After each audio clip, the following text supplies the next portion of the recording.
बोलो।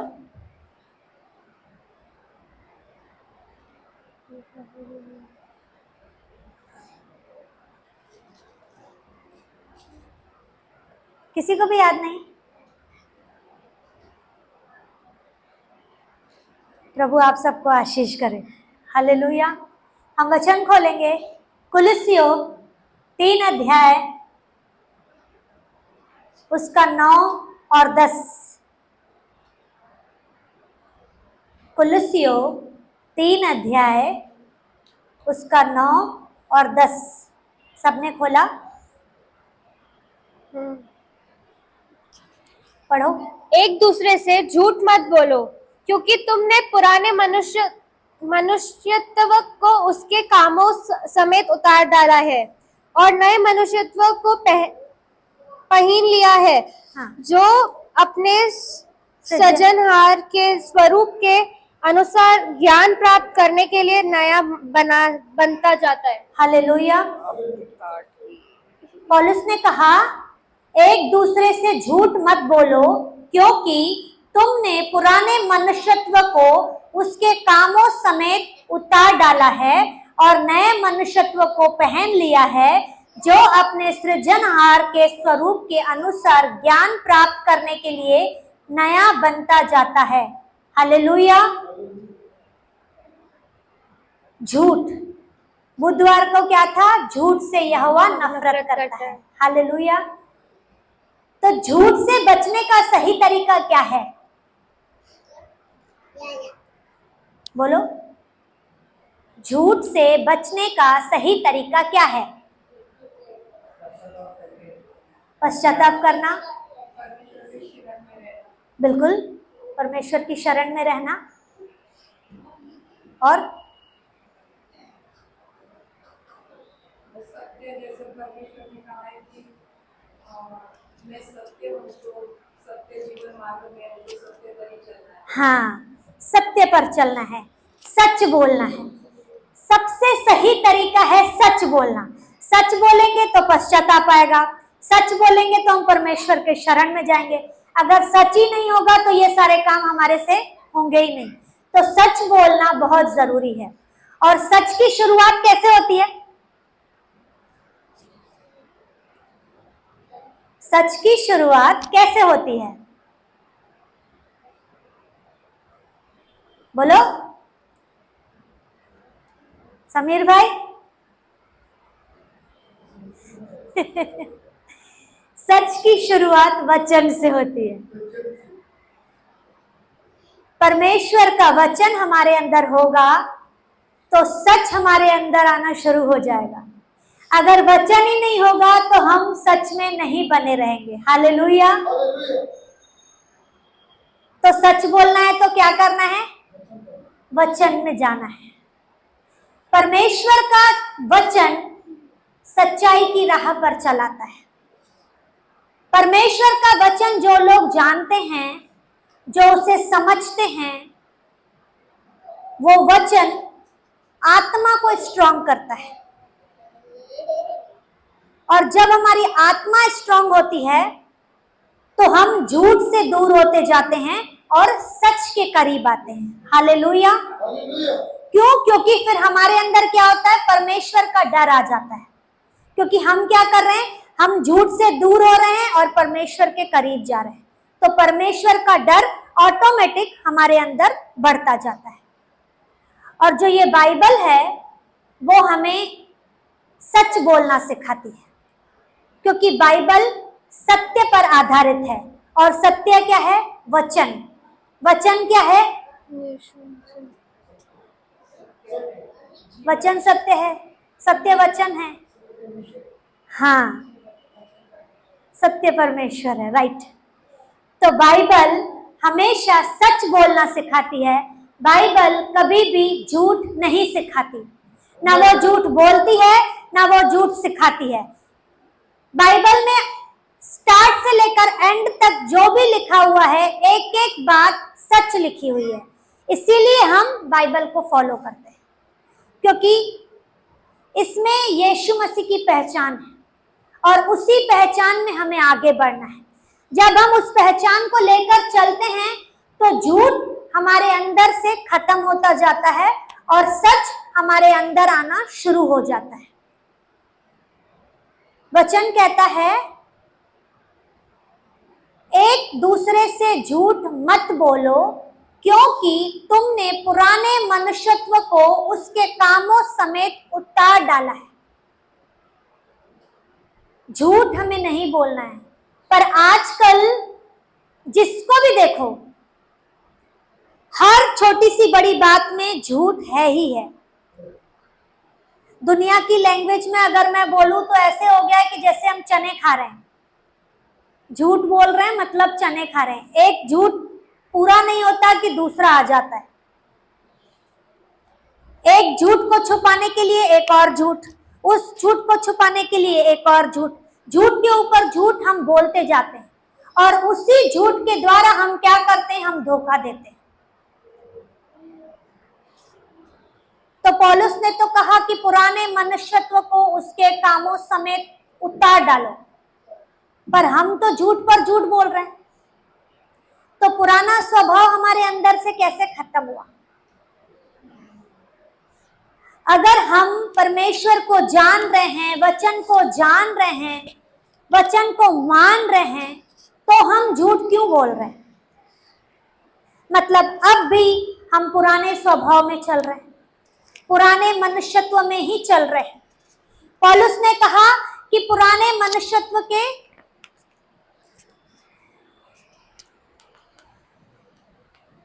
मनुष्यत्व को उसके कामों समेत उतार डालो।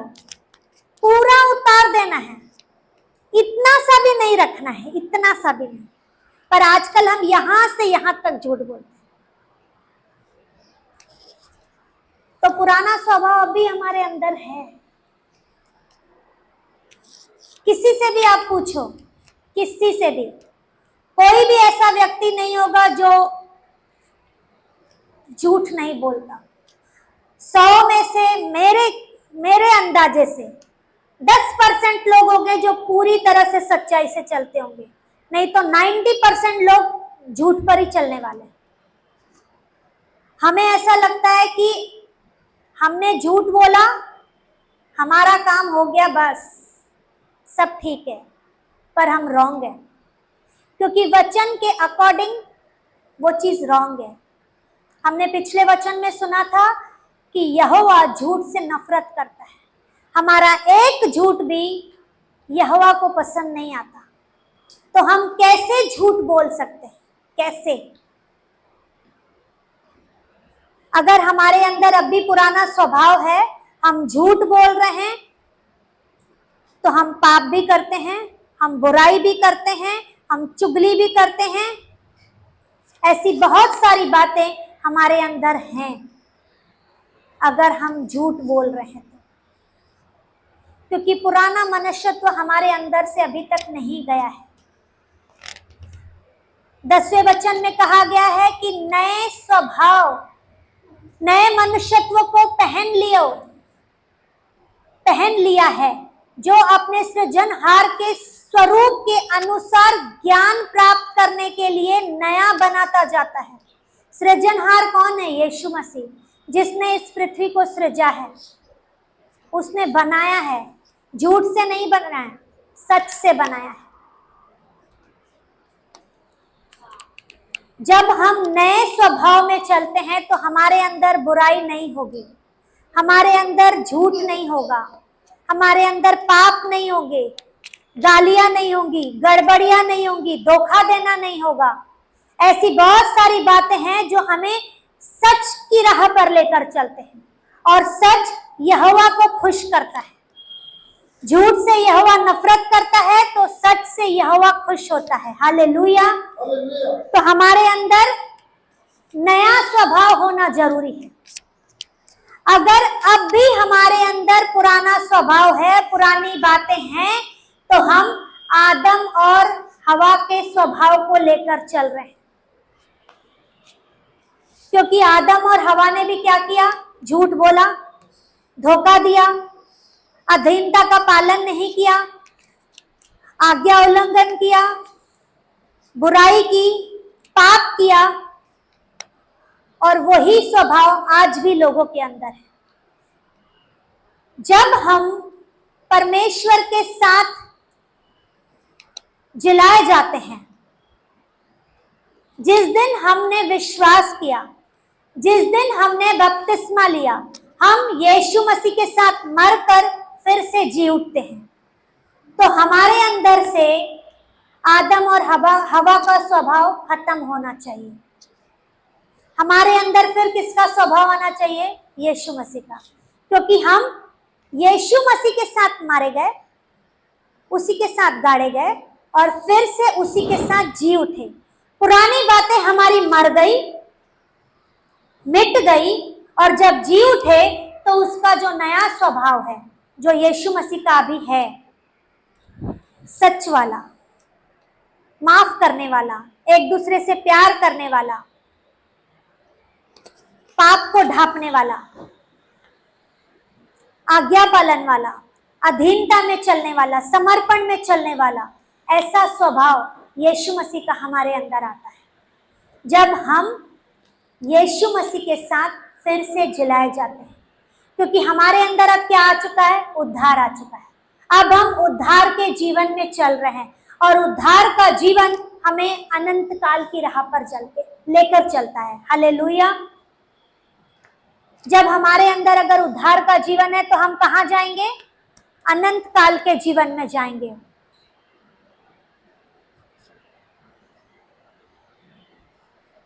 नया जीवन यीशु मसीह का है, पुराना जीवन आदम और हवा का है, जो अब हमारे अंदर नहीं होना चाहिए। पर अब भी बहुत सारे विश्वासियों के अंदर पुराना स्वभाव है।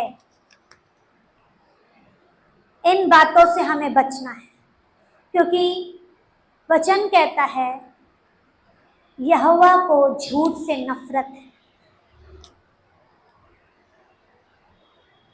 आप बच्चों को देखो, बच्चे भी झूठ की राह पर चलते हैं। हमें ऐसा लगता है बच्चे क्या करेंगे, क्या झूठ बोलेंगे। पढ़ाई के लिए बोलो, टीचर से झूठ बराबर बोलते हैं, बराबर बहाना बताएंगे। होमवर्क नहीं करना रहेगा तो भी झूठ बोलेंगे कि पेट में दर्द था, घर पे ऐसा हुआ वैसा हुआ। झूठ। जवानों को देखो, लड़के लड़कियों को पटाने के लिए कितने सारे झूठ बोलते हैं। क्यों? क्योंकि अपनी खुशी देखते हैं, उन्हें अपनी खुशी चाहिए। बच्चों को अपनी खुशी चाहिए कि हाँ आज होमवर्क नहीं किया, क्या हुआ, कल कर लेंगे। जवान खुश करने के लिए कितना भी कोशिश करो, वो ऐसे झूठ बोलते जाते हैं कि लोग उनकी बातों में आ जाते हैं। मैंने खुद ने देखा है, ऐसे बहुत सारे यंगस्टर को मैंने देखा है, किसी को फंसाने के लिए ऐसी ऐसी बातें बोलते हैं, कभी सुनी भी नहीं, और शौक कि अरे ऐसा होता है क्या। पर फिर बाद में पता पड़ता है कि ये तो उसकी आदत है, एक को फिर दूसरे को फिर तीसरे को। बुजुर्गों को भी मैंने देखा है, उन्हें ऐसा लगता है कि हम बुजुर्ग हुए हैं तो जो उनकी जवान पीढ़ी है उनकी वैल्यू नहीं करती, उनकी इज्जत नहीं करती, और उस इज्जत को कमाने के लिए वो बहुत बार झूठ बोलते हैं कि हमारी वो वैल्यू बनी रहे। वो बच्चे हमें पूछें, हमें करें, तो बच्चा भी झूठ बोल रहा है, जवान भी झूठ बोल रहा है, बुजुर्ग भी झूठ बोल रहा है। जो कमाने वाले हैं वो धन कमाने के लिए झूठ बोलते हैं, पर ये सब क्या है? यही मिट जाएगा। झूठ से कमाया हुआ धन भी कुछ समय का है, कब खत्म हो जाएगा आपको पता भी नहीं पड़ेगा। पर जो वफादारी, ईमानदारी के साथ परमेश्वर के साथ कंधे से कंधा मिलाकर चलता है, उसका जीवन हमेशा सफल रहता है। वो कभी पीछे मुड़कर नहीं देखेगा। शुरू में भले आपको तकलीफ आएगी, पर आने वाला जीवन आपको सफलता देगा। हालेलुया। और जो झूठ की राह पर चलता है वो हमेशा भरमाया जाता है। वो कुछ समय के लिए आपको शुरू शुरू में अच्छा लगता है, पर बाद में वो गिरता ही है, और ऐसा गिरता है कि उसका उठना बहुत मुश्किल होता है। पर जो सच की राह पर चलता है वो परमेश्वर के करीब जाता है। झूठ भरमाया जाता है, पर सच हमें परमेश्वर के करीब लेकर जाता है। हालेलुया। तो हमारे अंदर अगर पुराना स्वभाव अब भी है, बपतिस्मा लेने के बाद भी अगर हम अब भी झूठ बोलते हैं, तो सुधर जाओ। सुधरना बहुत जरूरी है, क्योंकि अभी अंत का समय है, अंत के दिन चल रहे हैं। कौन कब आपको भरमा कर चला जाएगा पता भी नहीं पड़ेगा। भरमाने से बचने के लिए हमें जितना ज्यादा हो सके यीशु के साथ मेल मिलाप करना है, उसके साथ अपनी बॉन्डिंग को बनाना है, प्रार्थना ज्यादा से ज्यादा करनी है, वचन ज्यादा से ज्यादा पढ़ना है, संगति में ज्यादा से ज्यादा बैठना है।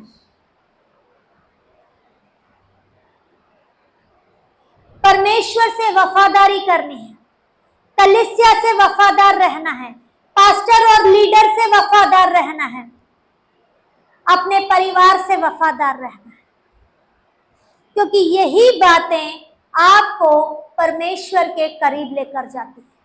क्योंकि इन सारी बातों के द्वारा ही हम परमेश्वर के करीब जाते हैं, क्योंकि ये सारी बातें आज्ञा पालन को दर्शाती है, समर्पण को दर्शाती है। आप ज्यादा से ज्यादा प्रार्थना करेंगे तो आप क्या कर रहे हैं? परमेश्वर को खुश कर रहे हैं। ज्यादा से ज्यादा वचन पढ़ेंगे तो परमेश्वर खुश होता है। उसकी संगति में बैठेंगे तो परमेश्वर खुश होता है। परमेश्वर की आज्ञा ही यही है, उसके साथ मजबूत होना है। अपने आप को स्ट्रांग बना लो। शरीर तो स्ट्रांग हो जाएगा, खाना पीना खाकर, एक्सरसाइज करके, जिम जाकर, पर आत्मा को स्ट्रांग बनाना बहुत जरूरी है। और आत्मा के लिए परमेश्वर ने इस वचन को दिया है। इस वचन के द्वारा आत्मा को मजबूत बनाओ। जब आप आत्मा को मजबूत बनाएंगे तो आपको कोई भी हिला नहीं पाएगा, आपको कोई भी भरमा नहीं पाएगा। अगर कोई भरमाने वाला आएगा भी तो वचन आपको पता होगा, और इस वचन के द्वारा आप उसको सही राह पर ले आओगे, क्योंकि वो खुद भूला भटका है और आपके पास वचन का ज्ञान है, तो आप उस भूले हुए भटके को सही राह पर लेकर आ सकते हैं। क्योंकि आपकी संगति किसके साथ हो रही है? परमेश्वर के साथ हो रही है। आप परमेश्वर के करीब जा रहे हैं। जब आप परमेश्वर के करीब जाते हैं तो उसकी आवाज आप क्लियर रीति से सुन पाते हैं। जितना आप परमेश्वर के साथ ज्यादा बैठेंगे उतना आपके जीवन में सफलता आएगी, उतनी आपके जीवन में आशीष आएंगी, उतनी आपके जीवन में फलवंतता आएगी, उतनी आपके जीवन में सुख समृद्धि आएगी, जिसे कोई भी छीन नहीं सकता। अनंत काल वाली आशीषें परमेश्वर ने आपके और मेरे लिए रखी है। बस एक ही शर्त है उसकी, सच की राह पर चलना है। झूठ को छोड़ो, सच की राह पर चलो, और परमेश्वर की आशीषें आपके लिए तैयार बैठी है। आशीषें चाहिए तो सच की राह पर चलना शुरू कर दो, जिसे कोई भी आपसे छीन नहीं सकता, कोई भी नहीं। झूठ कितना भी अपने आप को ताकतवर समझे, पर एक समय आता है जब उसका पर्दाफाश हो जाता है। अंधेरा कितना भी हो, पर एक छोटा सा दिया उस अंधेरे को खत्म कर सकता है, दिए की छोटी सी रोशनी। उसी तरह झूठ है। झूठ कितना भी बड़ा दिखेगा, पर जब सच आता है तो उसके आगे टिक नहीं पाता। तो परमेश्वर का वचन सच्चा है, इस वचन पर अटल रहो, इस वचन पर बने रहो, सच की राह पर चलो, ताकि परमेश्वर आपको अनंत काल की आशीषें उंडेल उंडेल कर दे। आमेन। प्रभु इस वचन के द्वारा आपको आशीष करे। Amen. Hallelujah, hallelujah, hallelujah. Hallelujah, Yeshu Masih की, जय, यीशु मसीह की। जय।